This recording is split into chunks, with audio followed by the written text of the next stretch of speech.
नमस्ते, सदा वत्सले मातृभूमि। हम लोग चर्चा करने जा रहे हैं सुप्रीम कोर्ट के एक ऑर्डर की, जिस ऑर्डर में रोहिंग्याओं को जब सरकार डिपोर्ट कर रही है तो उस डिपोर्टेशन पर बहुत सारे प्रश्न खड़े हो गए हैं। अब जो डिपोर्टेशन सरकार ने शुरू किया उसको लेकर सवाल क्या क्या हैं ये समझने की कोशिश करते हैं।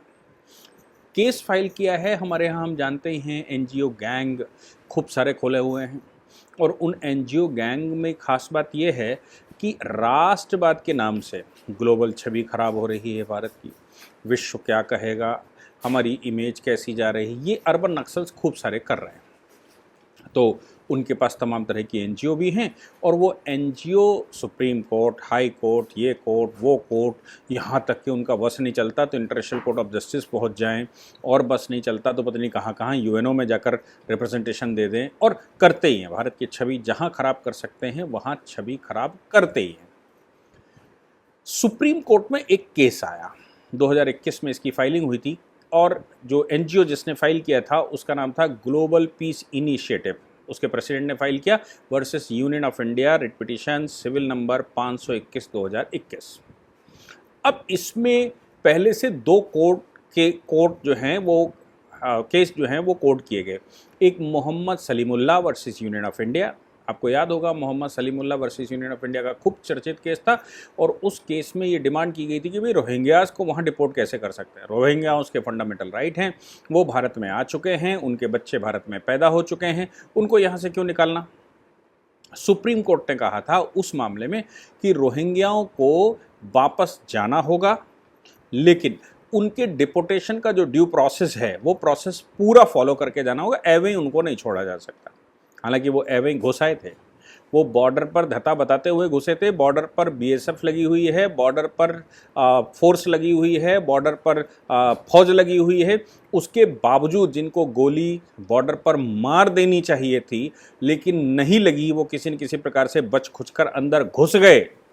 अगर बॉर्डर पर गोली मार दी होती तो कहाँ के फंडामेंटल राइट थे, क्योंकि वो सॉवरेंटी का प्रश्न था। जो भारत की सॉवरेंटी को चैलेंज करके भारत में घुसा, इलीगल इमिग्रेशन करके घुसा, उसके फंडामेंटल राइट भारत में क्लेम करने वाले लोगों की कोई कमी नहीं है। तो फंडामेंटल राइट्स उनके क्लेम किए गए। इसके अलावा National Human Right Commission versus State of Arunachal Pradesh का जजमेंट, लुइस री डिक्ट वर्सेस यूनियन ऑफ इंडिया का जजमेंट, ये जजमेंट कोट करते हुए कहा गया कि भाई रोहिंग्यास को एवं क्यों खोया जा सकता, क्यों भेजा जा सकता है क्या।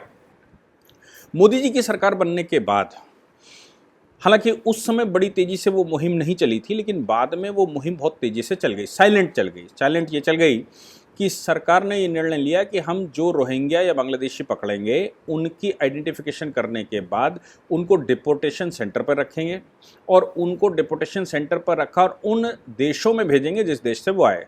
आपको याद होगा कि आंग सान सू की के साथ भारत सरकार ने उस समय ये बात की थी, प्राइम मिनिस्टर ने बात की थी। अब शेख हसीना के साथ भी भारत सरकार लगातार इस बात को एग्री करवा रही है और शेख हसीना खैर एग्री भी हैं कि जो बांग्लादेशी भारत में आ चुके हैं उनको हम उनको बांग्लादेश में वापस लेने को तैयार। आंग सान सू की भी कह गई थी कि जो लोग रोहिंग्यास वहाँ के हैं बर्मा के, उन लोगों को वापस लिया जाएगा।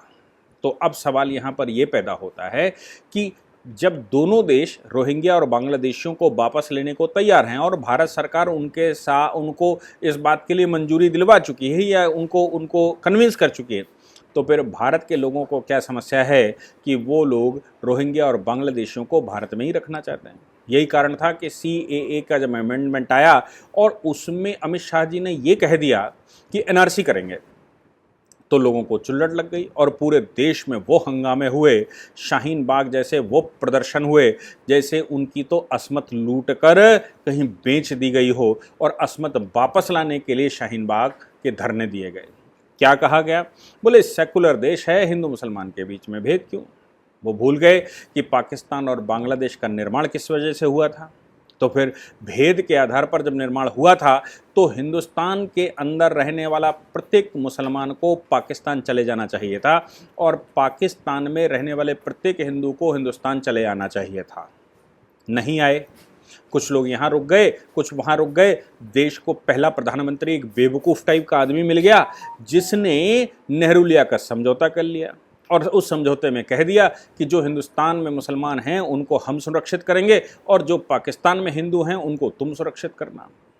परिणाम हम सब देख रहे हैं कि हिंदुओं का पाकिस्तान में क्या हुआ कुछ पता नहीं है, लेकिन मुसलमान भारत में अब नई तरह की राजनीति करने लगे हैं। जनसंख्या उनकी बढ़ चुकी है। पहले वो राम राम करते थे तो लोग कहते थे अरे भैया वो तो अच्छा आदमी है, राम राम करता है, लेकिन अभी वो कहते हैं राम का तो अस्तित्व ही नहीं था।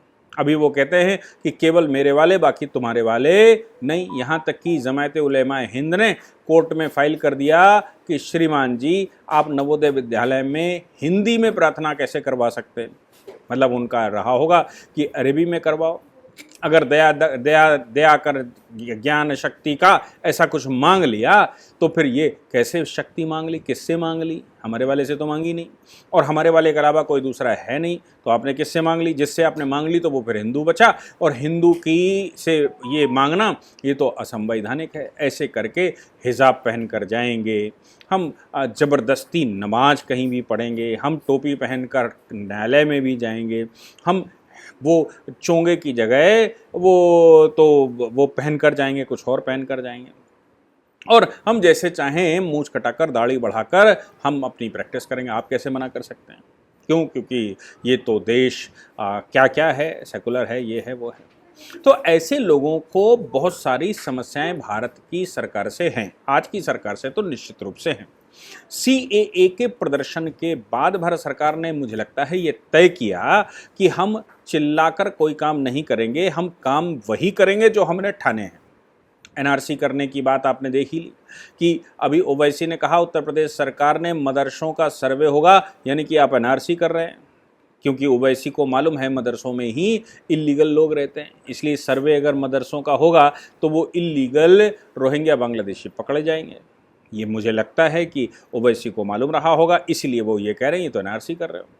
हालांकि मेरा मानना है कि भारत सरकार ने NRC कर ली है, अब तो डिपोर्टेशन का नंबर है।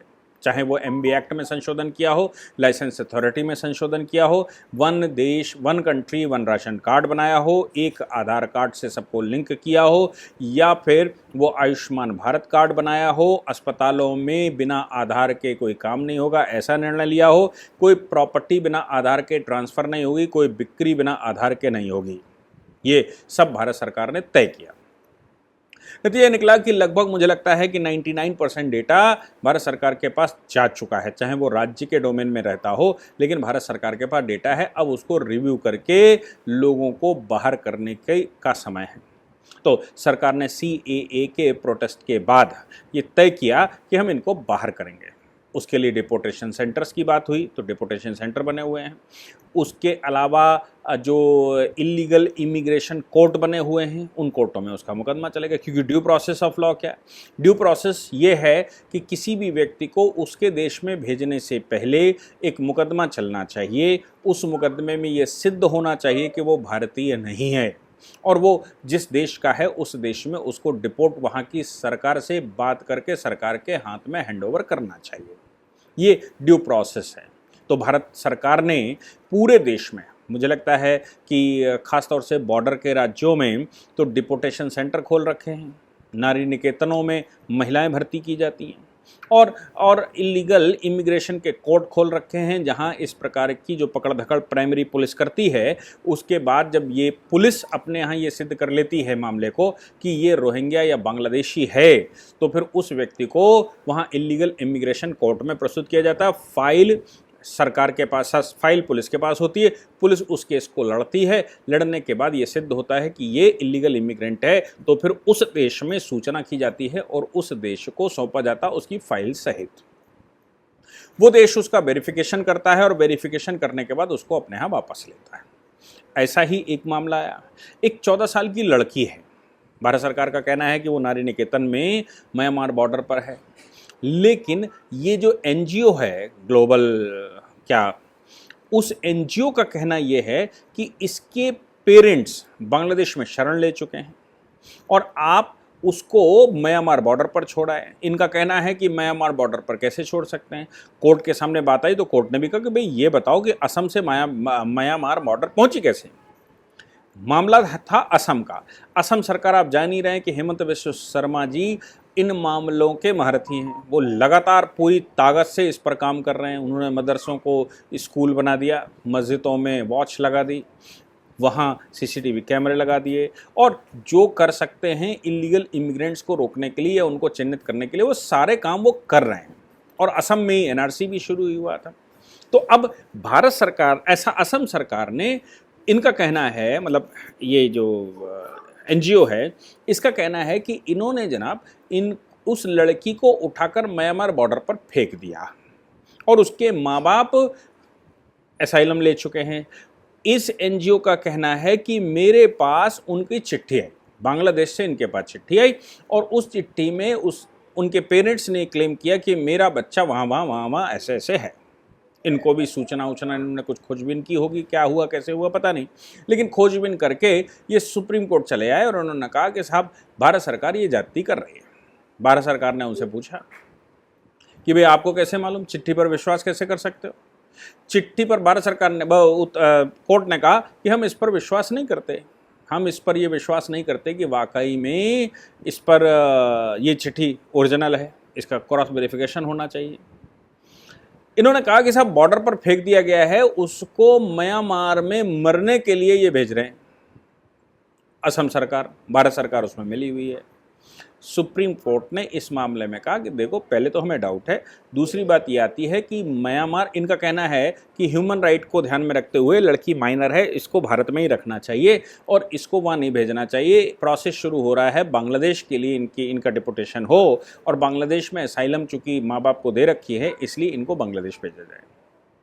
सुप्रीम कोर्ट में भारत सरकार प्रेजेंट हुई। भारत सरकार ने कहा कि देखिए एक बात तो निश्चित है कि हम कोई म्यांमार या बांग्लादेशी या मैं कहूँ रोहिंग्यास को भारत में हम रहने देंगे। भारत में जैसे ही वो आइडेंटिफाई होगा, फिर उन्होंने कहा ये राज्य सरकारों का काम है, लॉ एंड ऑर्डर राज्य सरकार के पास है, पुलिस राज्य सरकार के पास है। अगर कोई राज्य सरकार ये बताती है कि ये रोहिंग्या या बांग्लादेशी है तो भारत सरकार का एक बिल्कुल निश्चित व्यू है, और वो ये है कि जो जिस देश का है उसको वहाँ जाना पड़ेगा, हम उसको नहीं रखेंगे। अब उसके लिए हम उसको बॉर्डर पर भेज देते हैं, डिपोटेशन सेंटर में रख देते हैं, फिर वो वहाँ का प्रोसेस शुरू होता है। वहाँ पर इलीगल इमिग्रेंट्स की कोर्ट है, उस कोर्ट में बाकायदा उसकी सुनवाई होती है, और उसके बाद जब निश्चित हो जाता है तो उसको वहाँ उस देश में भेज दिया जाता है। एनजीओ का कहना है कि साहब आपने बॉर्डर खोलकर ज़बरदस्ती धकेल दिया जाता है और उस साइड में छोड़ दिया जाता है, ये यहाँ से पकड़ कर ले जाते हैं और ले जाने के बाद बॉर्डर इलीगली खोलकर उस साइड में धक्का देकर छोड़ देते हैं। ऐसे ही एनजीओ के इसी तरह के क्लेम रहे होंगे। सवाल यहाँ पर बहुत सारे खड़े हुए, लेकिन ऑनरेबल जस्टिस नज़ीम और मैं भी ऑनरेबल जस्टिस अब्दुल नज़ीर और ऑनरेबल जस्टिस रामा सुब्रमण्यम, इन्होंने डाउट पैदा करते हुए उस एनजीओ के क्लेम को डाउट पैदा करते हुए डाउट में माना और तुषार मेहता जी से कहा, यानी कि भारत सरकार से कहा कि भाई इस पर आप निर्णय लें कि ये क्या है। लेकिन कोई भी रोहिंग्या, जब भारत सरकार ने कहा कि हम रोहिंग्या उसको और बांग्लादेशियों को बाहर निकालने के लिए कृतसंकल्प हैं, ये सरकार की पॉलिसी है कि अगर हम उसको पकड़ लेंगे तो किसी को भी नहीं छोड़ेंगे। तो उन्होंने कहा कि भाई ठीक है आप वहाँ छोड़ सकते हैं, लेकिन ड्यू प्रोसेस ऑफ लॉ को आपको फॉलो करना पड़ेगा। Due process of law follow करिए, उसके बाद उनको वहाँ छोड़िए, जैसे भी आपको छोड़ना है, हमें कोई समस्या नहीं है, छोड़िए। अब सवाल यहाँ पर आता है कि हम सब जानते हैं कि बहुत बड़ी संख्या में बांग्लादेशी और बहुत बड़ी संख्या में रोहिंग्या भारत में हैं। हमारे ही पॉलिटिकल पार्टियाँ उनके आधार कार्ड भी बनवाती हैं, हमारी ही पॉलिटिकल पार्टियां, हमारा सभासद उनको लिख कर देता है, हमारा विधायक लिख कर देता है, जिसके आधार पर उनका वो बनता है। तो एग्जीक्यूटिव फंक्शन इसमें मूल सवाल है। एग्जीक्यूटिव, तो मैंने पहले भी कई बार कहा है कि जो एग्जीक्यूटिव है उसको कोई मतलब नहीं है दुनिया में क्या चल रहा है। वो चाहता है कि मेरी 60 वर्ष की आयु में, 60 वर्ष की आयु तक मेरे दामन पर दाग ना लगे और मैं किसी तरह सरकारी नौकरी करते हुए इस भवसागर से पार हो जाऊं, मेरी पेंशन बन जाए और जो काम मैं कर रहा हूं उसका मुझे कुछ अलग से पारितोषिक भी मिल जाए। अलग से पारितोषिक आप समझते ही हैं क्या है, सुविधा शुल्क। तो वो अपने मन का है तो कौन ढूंढेगा, कैसे निकालेगा। ये हमारे देश में हर एक व्यक्ति की जिम्मेवारी बनती है कि अगर उसकी नज़र में ऐसे कुछ लोग हैं, कुछ पार्कों में रहने वाले हैं, कूड़ा बीनने वाले हैं, सवेरे मांगने मूंगने वाले हैं, तो उनका डेटा लें और डेटा लेने के बाद पुलिस में एफआईआर दर्ज करें, उन पर इन्वेस्टिगेशन करवाना शुरू करें, उनके आधार का सोर्स पता करने की कोशिश करें, उनके परिवारों का बैकग्राउंड पता करने की कोशिश करें और पुलिस का सहयोग करते हुए उनकी फाइलें बनवाएं। क्योंकि पुलिस ने कुछ करना नहीं है, हम नहीं करना पड़ेगा। और सरकारों के पास चीफ सेक्रेटरीज इन मामलों के लिए बिल्कुल तैयार रहते हैं, विदेश विभाग भी इस मामले के लिए तैयार रहता है, इसलिए उनको पूरी सूचनाएं मिलें जिसके आधार पर इनको चिन्हित किया जा सके और उनको उनके देश में भेजा जा सके। क्योंकि भारत सरकार का निश्चित व्यू है कि जो जिस देश का है उसको वहाँ जाना पड़ेगा और हम उसको डिपोर्ट करके रहेंगे। उस पर तेज़ी भी लाई गई है और उस पर काम भी बड़ी तेज़ी से चल रहा है। हालांकि चिल्ला भारत सरकार नहीं रही है, क्योंकि ज़्यादा चिल्लाएगी तो CAA जैसा हाल ना हो जाए और देश में पहली प्राथमिकता हो जाए कि इस आंदोलन को ख़त्म करो फिर हम डिपोर्ट करेंगे। इसलिए मुझे लगता है कि इस तरह की NGOs भारत में क्या नहीं कर रही हैं, लेकिन हमारा सबका दायित्व बनता है कि इन्हीं NGOs की तरह हम भी काम करें, अपने देश के लिए काम करें। जय हिंद, जय भारत, वंदे मातरम।